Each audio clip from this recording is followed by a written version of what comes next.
testing the 2008 Kawasaki KLR650. It's early in the morning, the sun has just come up. We've ridden all morning through the cold, all across the desert, across the mountains to get here at about this time. It's a beautiful day. We're going to be heading to the California coast, and then we're going to be heading up the California coast, pretty much to Northern California from Southern California. We're going to do it in a way that you've probably never seen before. We're going to take you along for the ride. You're going to see it as it happens, and you're going to hear what we find as we find it. It's going to be pretty exciting. We look forward to it. We have lots of products to show you as well. We've got jacket, pants, boots, gloves from Tourmaster, Cortec tail bag, Kawasaki accessory tank bag, and the Garmin 550 GPS made specifically for motorcycles. It is the cream of the crop for the motorcycles. We'll also show you some cruise tools and maybe something else. So stay with us, it's going to be exciting. I think you'll see it's a lot different than you've ever seen motorcycling before, and I look forward to bringing it to you. As I'm standing around here in the beautiful sun, warming up from cold temperatures last night, I'll tell you kind of where we're going to head. We're going to head down this incredible road here. We're going to cut across a back road, and then we're going to drop into the backside of Taft. Then we're going to get some nourishment there, and head out the backside of Taft to Highway 58 towards the coast. That's where we'll be going, and you'll see it as we see it.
Okay, for 2008, Kawasaki has not built a new KLR, but they have refined the current KLR, which has been in production for 21 years.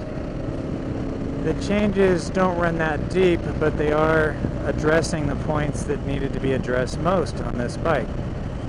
Let's start from the front and work our way back. The front wheel and the rear wheel have heavier spokes, so it beefs up the wheels a bit. Work your way back to the front brake. It's got a new wave rotor. It's a little bit bigger. Should dissipate heat a little bit better. While we're talking about brakes, we'll talk about the rear brake.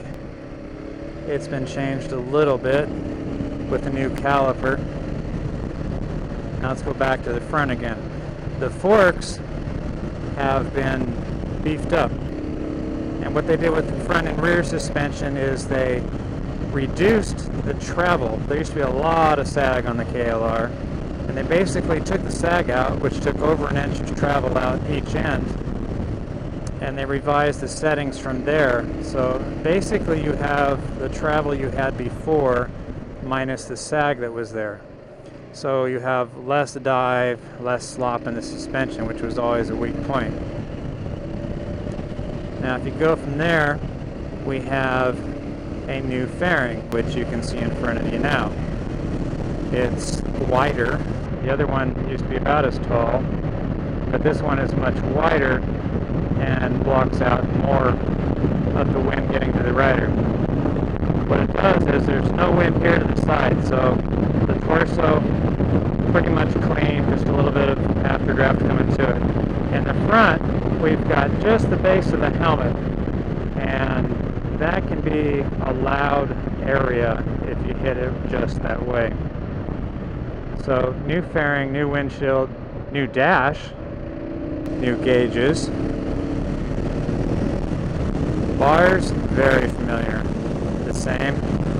We applaud Kawasaki for adding the huge hand guards here. They're not so much for brush as they are for keeping the cold off, and they do a pretty effective job of that, and we really like having them on this bike, or any bike for that matter. The mirrors are round, they're oversized,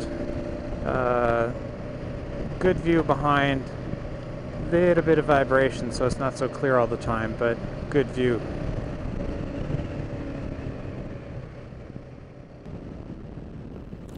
Now when you get to the engine of the KLR650, it's been modified.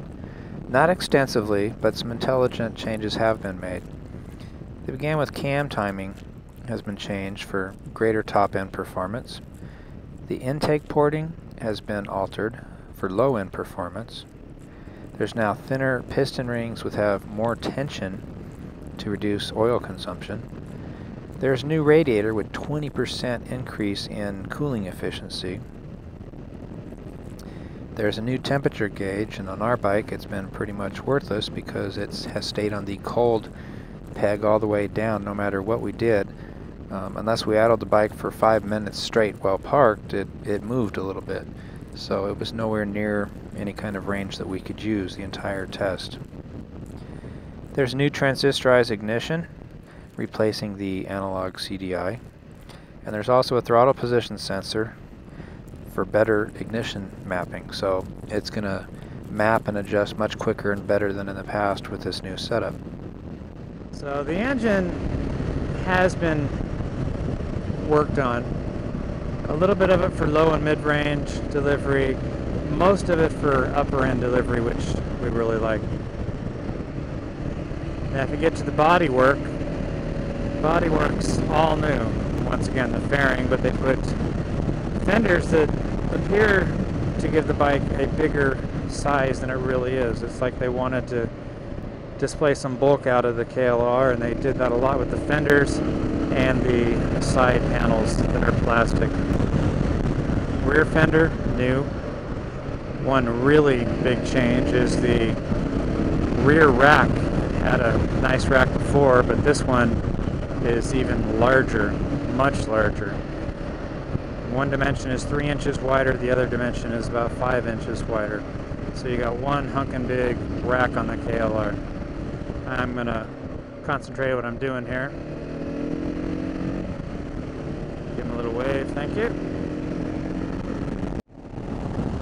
The seat is all new. It's wider. It's got stiffer foam. So it's a very wide platform. Overall though, the bike feels very similar to older models.